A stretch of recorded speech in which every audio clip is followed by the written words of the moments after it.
Sarà dedicata a Lorenzo Parelli, il giovane udinese morto durante il periodo di alternanza scuola-lavoro, la prima edizione della Friuli Doc Run che porterà a Udine sul finire d'agosto tantissimi grandi atleti. Ci auguriamo che sia un grande evento, ma le premesse ci sono tutte, con un messaggio importantissimo che è quello di Lorenzo Parelli, del Memorial Lorenzo Parelli. Sarà un evento aperto a tutti, con dei temi importantissimi che sono quelli sociali, quelli della disabilità e quello poi anche dell'agonismo, dello sport, che ha dei valori importantissimi. La gara elite è una gara importante, con dei protagonisti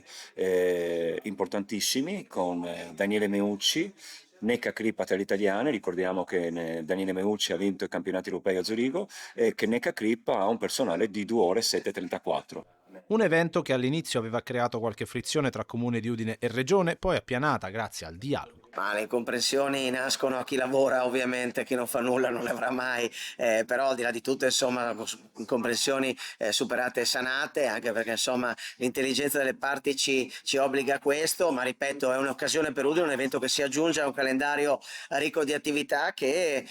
fanno parlare anche di turismo, al di là degli atleti, abbiamo dei nomi straordinariamente importanti, ma insomma sul tema del turismo Udine sta crescendo molto, sta facendo molto e questi eventi sportivi rafforzano l'identità anche di un territorio. Dalle discussioni e da delle piccoli equivoci, poi alla fine le cose importanti nascono proprio anche dalle incomprensioni, e quindi io credo che tutto sia rientrato assolutamente. Ci sono stati alcuni piccoli distinguo all'inizio, ma oggi siamo tutti sinergici in modo coordinato a lavorare per questa bellissima manifestazione nella capitale di Udine. Al di là di eventuali future nuove calendarizzazioni, resta il fatto che un altro grande evento sportivo andrà ad arricchire il programma del capoluogo friulano. È una cosa di cui andiamo molto orgogliosi, la capacità che stiamo riuscendo a mettere in campo di rendere Udine una città accogliente per le manifestazioni sportive e per le realtà che quotidianamente la vivono a questo livello.